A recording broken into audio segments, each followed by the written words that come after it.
اب یاد رکھیں ڈیزل خاص طور پہ کسان اور آج کل سب سے زیادہ کسانوں کو متاثر کرے گا، اور وہ آگے ہماری فوڈ سیکیورٹی پہ کہ ہم نے 22 کروڑ لوگوں کو کھلانا ہے. ہمارا تو اس وقت اگر ہمارا کسان خوشحال ہے تو ملک بہتر ہے. تو لہٰذا اس کا ایفیکٹ ہر طبقے پہ پڑے گا، ٹرانسپورٹ پہ پڑے گا اس کا، اور ابھی ایفیکٹ آگے بھی آئے گا. بجلی کے بل آئیں گے لوگوں کے پاس جولائی میں، اس کے بعد لوگوں کو اندازہ ہوگا کہ کتنا بڑا مہنگائی کا ایک بم پھٹا ہے. تو سوال ایک یہ ہے کہ یہ ایک دم اتنی مہنگائی کیوں کی ہے؟ تو یہ کہتے ہیں کہ جی ہم آئی ایم ایف پروگرام میں تھے. آئی ایم ایف کے پروگرام میں یہ تو 2 مہینے سے ہیں، ہم 2.5 سال سے آئی ایم ایف کے پروگرام میں تھے. کیا ہمارے اوپر پریشر نہیں تھا یہ قیمتیں بڑھانے کا؟ کیا ہم نے نہیں آئی ایم ایف سے ہماری بار بار نیگوسیشنز ہوئی؟ کیا ہم نے اپنے لوگوں کے مفادات کی حفاظت نہیں کی؟ اور یہ کیوں نہیں کر سکتے؟ کیا ہمیں جب انہوں نے کہا تھا کہ پیٹرول اور ڈیزل کی قیمت بڑھاؤ تو ہم نے 10 روپے کم کی تھی؟ کیسے کی تھی؟ ہم نے ادھر ادھر سے پیسے نکالے تھے، ہماری ریکارڈ ٹیکس ہم نے اکٹھا کیا تھا، اور جب ریکارڈ ٹیکس اکٹھا کیا اور پھر ہم نے جگہ کہیں پیٹ کاٹ کے، لیکن ہم نے 200 ارب کی سبسڈی دی ڈیزل اور پیٹرول نیچے رکھنے کے لیے، کیونکہ ہمیں پتا تھا کہ جب آپ ڈیزل اور پیٹرول بڑھاتے ہیں سب کچھ بڑھ جاتا ہے. 4 روپے یونٹ بجلی کم کی ہم نے، تو اس کے لیے سبسڈی ہم نے نکالی. ہم بھی آئی ایم ایف پروگرام میں تھے. اور یہ یاد رکھیں کہ ہم آئی ایم ایف کے پروگرام میں ہوتے ہوئے ہم نے ہیلتھ کارڈ دیا. پاکستان کی تاریخ کا سب سے بڑا اگر فلائی کام ہے وہ ہیلتھ کارڈ ہے، کہ ہر خاندان کو، ہمارے جتنے صوبے تھے ہر خاندان کو 10 لاکھ روپیہ ہم نے ہر خاندان کو دیا 1 سال کے لیے ہیلتھ انشورنس.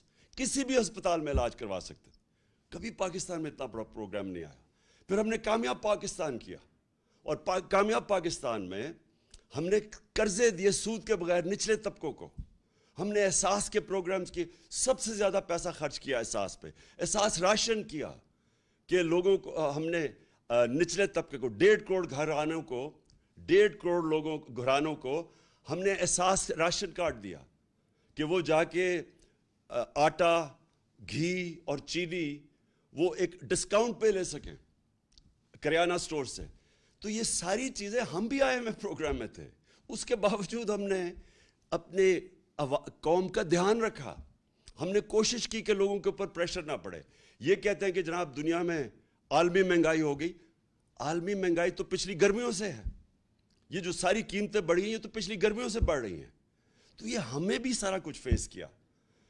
کہنے کا مقصد یہ ہے کہ آج یہ کیا اتنا بڑا طوفان آیا کہ ہماری مہنگائی بھی اسمانوں پہ چلی گئی اور مزید اور جانی ہے. اور اس کے بعد جو ہماری معیشت ہے، جو نقصان ادھر ہو رہا ہے. یہ جب کہتے ہیں کہ جی ہمیں بڑا مشکل برا پاکستان ملا، برا تو ہمیں ملا تھا مشکل وقت. یہ چھوڑ کے گئے تھے جو اصل بارودی سرنگ تھی، اس کو کہتے ہیں کرنٹ اکاؤنٹ ڈیفیسٹ، بیرونی خسارہ، کیونکہ وہ ڈالرز کے اندر خسارہ ہوتا ہے. پاکستان کی تاریخ کا یہ سب سے بڑا خسارہ چھوڑ کے گئے تھے، 20 ارب ڈالر. اس کے باوجود تیسرے سال میں ہم بالکل خسارہ کم کر چکے تھے، اور خسارہ بھی کم کیا، اور 5.6% پہ ہماری اکانومی بڑھ رہی تھی. اور یہ یاد رکھیں کہ یہ کرونا کا سال تھا، اور اس سے جو 2 سال کرونا کے تھے، دوسرا اور تیسرا ہمارا سال کرونا کا سال تھا. اور کرونا کے باوجود 5.6% پہ پاکستان بڑھا، جب ہندوستان -7% پہ چلا گیا. ان کی گروتھ، ان کی دولت میں بجائے اضافہ ہونے کے نیگیٹو میں گیا. اس دور میں جس طرح پاکستان نے سب سے، یہ صدی میں ایک دفعہ اتنا بڑا بحران آتا ہے جو کرونا کا ساری دنیا میں عذاب آیا، تو پاکستان وہ ملک تھا چند ملکوں میں سے جس نے سب سے بہترین طریقے سے اپنے لوگوں کو بچایا، غریبوں کو بچایا، اپنی معیشت کو بچایا. اور اس میں میں آج خاص طور پہ پھر سے، میں پہلے بھی کہہ چکا ہوں کہ میں آج خراج تحسین پیش کرنا چاہتا ہوں ہماری NCOC جو ہم نے سٹرکچر بنایا تھا، جس کو اسد عمر اس کے لیڈ کر رہے تھے, جس میں سارے پاکستان کے ادارے تھے, سب نے اپنا کام کیا, جس میں پاکستانی فوج بھی تھی. اور جس طرح ابھی جو ہمارا فیٹف میں سے ہم نکلے ہیں, فیٹف کے اندر بھی سب نے مل کے, ایک ملک نے مل کے لڑا تھا, جس میں سارے ادارے, جس میں حماد نے لیڈ کیا تھا, جس میں سارے ادارے تھے, جس میں پوری کوشش کی, بلکہ پرائیویٹ لوگ بھی تھے, جس میں پاکستانی فوج بھی تھی. سب نے مل کے اتنے بڑے ایشوز ہمارے دور میں ریزالو ہوئے. اسی دور میں جب ہم IMF میں تھے, اسی دور میں جب عالمی بحران تھا, ایک قوم بن کے ہم اس سے نکلے تھے. یہ جو آج پھنسے ہوئے ہیں, یہ جو آج ہماری ساری جو اتنی مشکلوں سے ملک کو ہم نکول کے یہاں لے کے آئے تھے, آج مہنگائی کے علاوہ جو ہماری معیشت ہے خطرے میں ہے. موڈیز کے اندر جو کریڈٹ ریٹنگ کرتا ہے کہ ایک ملک کی کریڈٹ ریٹنگ انہوں نے مائنس میں ڈاؤن گریڈ کر دیا ہے. اس کا کیا مطلب ہے؟ پاکستان کو قرضے نہیں ملیں گے. اگر قرضے ملیں گے تو بہت مہنگے قرضے ملیں گے. اور یہ دوسری چیز, وابڈا کا جو وابڈا کی ریٹنگ ایسی تھی کہ وہ خود انٹرنیشنل لونز لے سکتی تھی, اب جب سے یہ آئے ہیں اس کی بھی ریٹنگ ڈاؤن گریڈ کر دی ہے. اس کا مطلب کہ وابڈا کو وہ لونز نہیں ملیں گے, اور اگر ملے تو بہت مہنگے ملیں گے. اس کا مطلب جو 10 اسی دور میں جو 10 ڈیمز جو ہمارے دور میں شروع کی ہوئی ہیں وہ اب خطرے میں چلی جائیں گی, کیونکہ اگر پیسہ قرضے نہ ملے تو یہ کیسے پورے ہوں گے. تو میرا سوال یہ ہے کہ جب یہ ملک ترقی بھی کر رہا تھا, اس کی 5.6% تیسرے سال میں اور 6% چوتھے سال میں جب اس کی اکانومی گرو کر رہی تھی, دولت میں اضافہ ہو رہا تھا, جب ریکارڈ ہم ٹیکس اکٹھے کر رہے تھے, وہ بھی ایک وجہ ہے کہ ہم پیسے نکال سکے عوام کے اوپر بوجھ کم کرنے کے, سبسیڈائز کرنے کے لیے. ریکارڈ 6.2 ٹریلین یعنی 6,200 ارب روپے کا ہم نے ٹیکس اکٹھا کیا, پاکستان کی تاریخ میں سب سے زیادہ.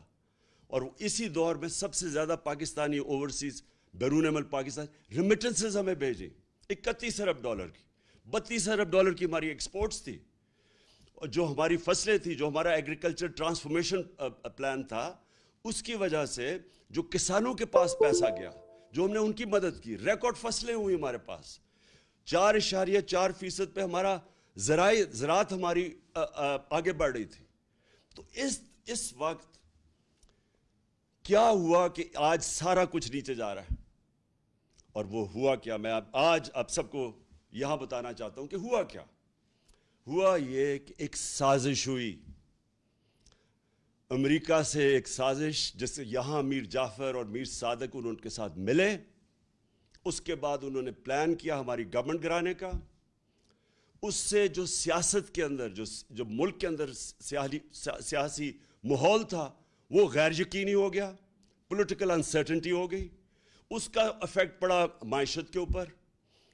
میں نے جا کے نیوٹرلز کو میں نے ان کو سمجھایا کہ دیکھیں اگر یہ سازش ہو رہی ہے بڑا اچھا آپ نیوٹرل رہیں, لیکن یہ جو سازش ہو رہی ہے اگر اس وقت گورنمنٹ کو گرا دیا گیا اس سازش کے تحت تو یہ ان سے سنبھالا نہیں جائے گا. ہم نے بڑی مشکل سے یہاں تک آئے ہیں, یہ بڑی مشکل سے کرونا سے نکل کے جو کموڈٹی سپر سائیکل تھا, یہ جو جب یوکرین میں گیا روس اور جو جنگ ہوئی تو اس کی وجہ سے جو اثرات تھے, بڑی مشکل سے ہماری معیشت یہاں کھڑی تھی.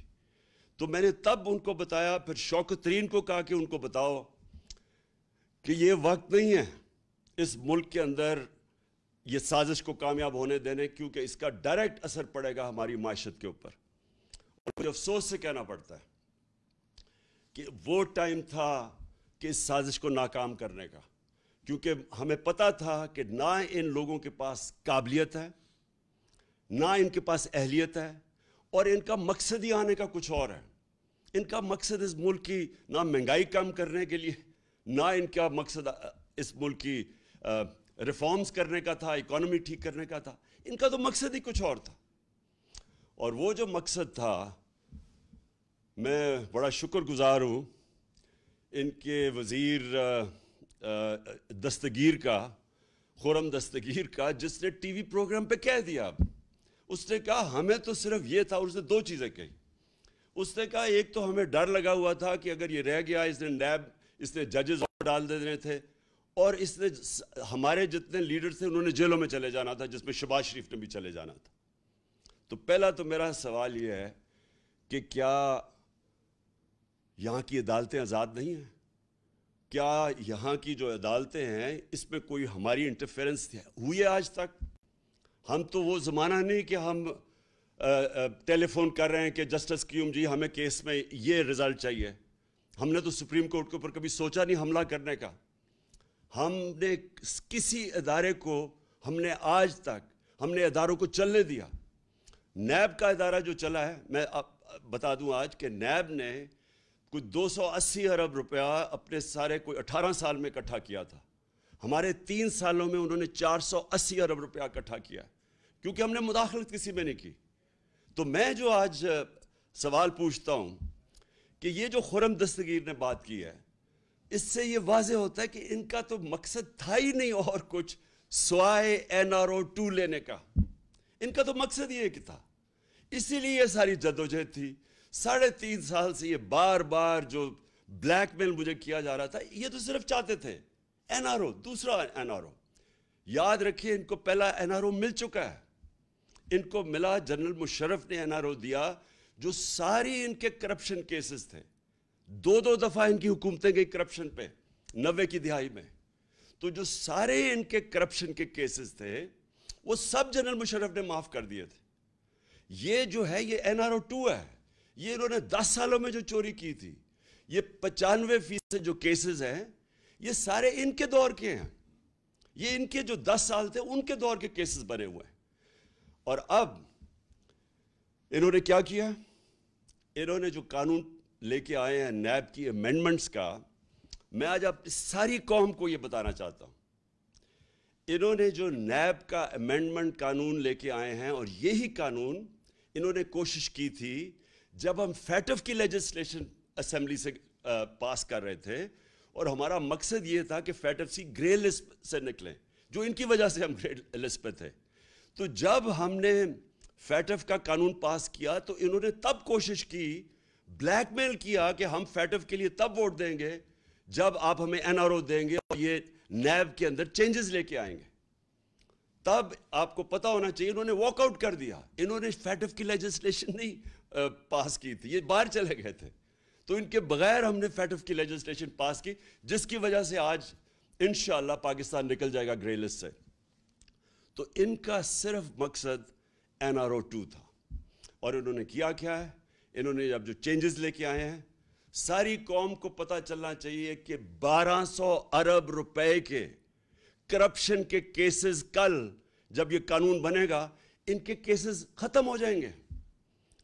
اس ملک کا 1200 ارب روپیہ جو چوری کیا ہوا تھا ان سروں کے ناموں پہ، وہ سارا ختم ہو جائے گا۔ اب یہ NRO 2 مل جائے گا ان کو کل۔ اب سوال یہ ہے کہ یہ جب کہتے کہ جی ہم بے بس ہیں، میرا ان سے سوال یہ ہے کہ اگر آپ سنسیئر ہیں اس ملک سے، تو کیا آپ کو یہ جو 1200 ارب ہے، اس میں سے اگر آپ یہ معاف کروا رہے ہیں، سوچیں یہ اس کا 400 ارب آ جائے تو ہم پھر بجلی کی قیمت نیچے لا سکتے ہیں۔ اور پھر میں ان سے سوال پوچھتا ہوں کہ جب ہم نے روس سے بات شروع کر دی تھی تیل کی، اگر آپ کو فکر تھی اس قوم کی اور آپ سارا وقت 3.5 سال سے مہنگائی کی بات کرتے تھے، تو اگر آپ نے مہنگائی کم کرنی تھی تو آپ نے کیوں نہیں 2 مہینے ہو گئے، کیوں نہیں آپ نے روس سے تیل کی بات کی؟ کیونکہ آپ امریکہ کے غلام ہیں، امریکہ کی اجازت نہیں ملتی۔ ہم نے جب تیل سبسڈائز کیا تھا تو ہمارا پوری کوشش یہ تھی کہ اس کے بعد ہم روس سے سستا تیل لیں گے جو ہندوستان لے رہا ہے، جو سری لنکا لینے لگا ہے، جو بنگلہ دیش لینے لگا ہے۔ ہم نے بھی روس سے تیل لینا تھا، اور اس سے پھر ہم نے لوگوں کے اوپر بوجھ نہیں آنے دینا تھا۔ انہوں نے بجائے وہ لینے کے روس سے تیل، کیونکہ ان کے جن کے یہ غلام ہیں ان کا حکم نہیں ہے ان کو، لہٰذا عوام کے اوپر بوجھ ڈال دیا۔ اصل مقصد جس کے لیے یہ آئے تھے وہ اب آپ کے سامنے آ گیا۔ NRO انہوں نے لینا تھا، NRO 2 اب انہوں نے خود ہی اپنے آپ کو دے دیا ہے، اور اس سے 1200 ارب روپیہ اس قوم کا یہ ہضم کر جائیں گے۔ پہلے سارا پیسہ ہضم کیا NRO 1 پہ، یہ دوسرا ہے اب۔ اور پھر جو دوسرا مسئلہ یہ ہے کہ پاکستان کو جدھر یہ لے کے جا رہے ہیں اب، مجھے خوف ہے کہ یہ اس طرف جا رہا ہے جدھر سری لنکا پہنچ گیا ہے، اور مجھے خوف یہ ہے کہ ہمارے پاس جس طرح یہ ہماری اب ریمیٹنسز گر رہی ہیں، ہماری 10% ایکسپورٹس گری ہیں پچھلے مہینے، جس طرح یہ ٹرینڈ جا رہی ہے، ہمیں خوف یہ ہے کہ ہمارے پاس ڈالر نہیں ہوں گے کہ ہم اپنا، جس طرح سری لنکا اب تیل نہیں خرید سکتا۔ آپ کو پتہ ہونا چاہیے کہ جب ہم آئے تھے، جب انہوں نے نو کانفیڈنس کیا تھا تو ڈالر 178 روپے کا تھا، آج وہ 208 روپے پہ پہنچ گیا ہے، اور یہ صرف اور صرف اب ان کے پاس ایک راستہ ہے کہ یہ کسی طرح امریکنوں کے پاس اب جائیں گے اور ان کے پیر پکڑیں گے۔ مفتاح اسماعیل پہنچ گیا امریکن ایمبیسڈر کے پاس، اور اس نے کہا کہ جی ہماری مدد کریں، کسی طرح ہمیں کوئی ریلیف دلوا دیں۔ تو مفتاح اسماعیل اور شہباز شریف کو میں یہ کہنا چاہتا ہوں کہ دیکھیں، یہ جو امریکن ہیں، ان کی ایک بڑی ان کی فلسفی ہے، وہ یہ ہے کہ دیر از نو فری لنچ، کوئی چیز مفت نہیں ملتی، ہر چیز کی قیمت ہوتی ہے۔ تو جو وہ قیمت آپ سے وصول کریں گے وہ ہمیں خدشہ ہے، وہ ہماری ساورنٹی کی قیمت ہوگی، وہ ہماری حقیقی آزادی کی قیمت لی جائے گی، اور اس قیمت، وہ جو قیمت ہے وہ ابھی سے نظر آنا شروع ہو گیا کہ یہ تیار ہو گئے وہ قیمت دینے کے لیے۔ بلاول بھٹو نے کہا کہ جی ہندوستان سے ہمیں تعلقات اچھے رکھنے چاہیے، ہم بھی اچھے رکھنے چاہتے تھے ہندوستان سے تعلقات، لیکن جب انہوں نے 5 اگست 2019 کو کشمیریوں کی سٹیٹ ہوڈ لی، جب انہوں نے جو کشمیریوں کو وہ جو آرٹیکل ان کا 360 جو بھی آرٹیکل تھا وہ ختم کیا، جب انہوں نے ان کا سٹیٹس لیا، وہ یاد رکھیں وہ یونائٹڈ نیشن سیکیورٹی کاؤنسلز کی ریزولوشن کی خلاف ورزی تھی، انٹرنیشنل لاء توڑا، تو تب ہم نے ان سے رشتہ توڑا، ہم نے بھی کوشش کی تب اس سے پہلے دوستی کی۔ تو اگر آج یہ ہندوستان سے تعلقات ٹھیک کرتے ہیں تو یہ یاد رکھیں یہ کشمیریوں نے جو قربانیاں دی ہیں وہ ساری ان کی قربانیوں کی قبروں کے اوپر یہ کریں گے۔ اور دوسری چیز، ایک اور ان کا مانڈوی والا، اس کی سٹیٹمنٹ میں دیکھ رہا تھا، اس نے کہا کہ اسرائیل سے کیوں نہیں، ہمیں اپنے مفادات کا سوچنا چاہیے۔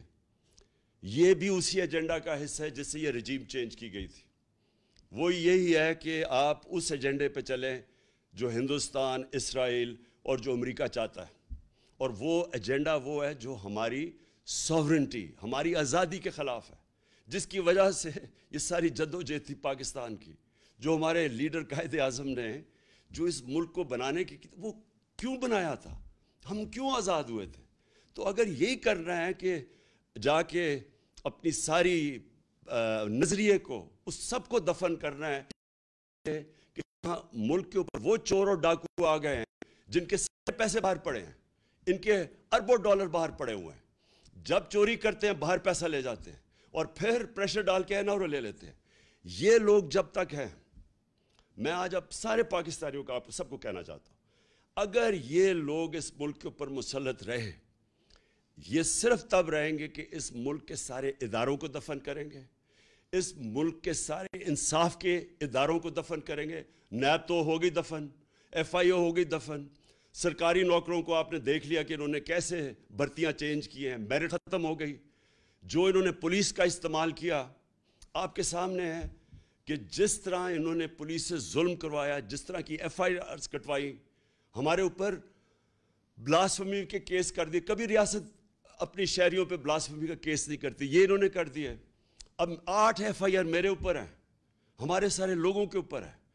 نوم چومسکی جو دنیا کے بڑے انٹلیکچول سمجھے جاتے ہیں، ان کا آج پڑھ لیں سٹیٹمنٹ، انہوں نے شہباز شریف کو خط لکھا ہے کہ یہ آپ سارے انسانی حقوق کی خلاف ورزی، آپ جمہوریت تباہ کر رہے ہیں اپنے ملک کی، اور یہ رہ گئے تو یہ جمہوریت، ایک جمہوریت کا جتنا بھی جس کے اوپر جمہوریت کھڑی ہوئی ہے سب ختم کریں گے۔ یہ جو جس طرف جا رہے ہیں، الیکشن کمیشن کو انہوں نے ساتھ ملایا ہے، پنجاب کے اندر جو الیکشن ہے، وہ ابھی جو بائی الیکشنز ہیں، ابھی سے ہی میچ فکس کرنے کی ساری تیاریاں ہیں، ہمیں ساری خبریں آ رہی ہیں۔ پولیس کا جو استعمال کریں گے اور کر رہے ہیں، ابھی ہمارا کل ایک ہمارے جو الیکشن لڑ رہا تھا اس کے بیٹے کو گولی لگی، وہ آج ہاسپٹل میں ہیں اور اس کے سارے گھر والوں کے اوپر FIRs کاٹ دی. تو یہ ہمیشہ یہ جب ایک کرپٹ ٹولے کو اوپر بٹھائیں گے جو کہ 30 سال سے یہ دونوں خاندان اس ملک پہ ہیں, انہوں نے ہمیشہ جو پہلے کرتے ہیں وہی کرنا ہے اب. تو جمہوریت سب سے پہلے اس کا نقصان ہوگا. انہوں نے اخبار والوں کے, صحافیوں کے اوپر, سوشل میڈیا کے اوپر جو کریک ڈاؤن ہے یہ کبھی پاکستان میں نہیں ہوا. جس طرح انہوں نے اینکرز کے اوپر FIRs کاٹی ہوئی ہیں, اور ان چیزوں پہ, چھوٹی چھوٹی چیزوں پہ اس وقت خوف پھیلایا جا رہا ہے. تو جو یہ راستہ پکڑا ہوا ہے, میں آج آخر میں ساری قوم کو کہنا چاہتا ہوں کہ دیکھیں یہ صرف ایک طرح یہ اس ملک کے اوپر مسلط رہیں گے, اور وہ خوف طاری کر کے. یہ جو خوف ہے یہ ایک سب سے بڑا بت ہے. میں بار بار اپنی قوم کو ایک چیز سمجھاتا ہوں کہ لا الہ الا اللہ, کوئی خدا نہیں ہے سوائے اللہ کے. یہ جو ایک خوف کا بت ہے, یہ اس طرح کے لوگ جو کرپٹ لوگ ہیں, جن کی ہمیں ساری تاریخ پتہ ہے, باہر بیٹھے ہوئے ان کے لیڈرز, پیسے باہر بیٹھے ہوئے ہیں, وہاں سے بیٹھ کے اس ملک کو کنٹرول کر رہے ہیں, اور جدھر ان کے پیسے پڑے ہوئے ہیں وہ ان ملکوں سے ہی کنٹرول ہو رہے ہیں. اس ملک کی نہ انہوں نے آزادی رہنے دی ہے, نہ انہوں نے ادارے چلنے دینے ہیں, نہ انہوں نے جمہوریت چلنے دینی ہے. انہوں نے جتنی دیر یہ آئیں گے اس ملک کو مزید اور نقصان پہنچائیں گے صرف اپنے آپ کو اوپر مسلط کرنے کے لیے. لہٰذا ہم سب نے مل کے, ساری قوم نے مل کے ہم نے جدوجہد کرنی ہے. آپ نے سب نے تیاری کرنی ہے. میں آپ کو کال دوں گا. ہم نے مسلسل جو ہمارا حق ہے, ہمارا آئینی حق ہے پرامن احتجاج, وہ ہم کریں گے, اور وہ ہم تب تک کریں گے جب تک ہمیں صاف اور شفاف الیکشنز کی ڈیٹ نہیں ملتی.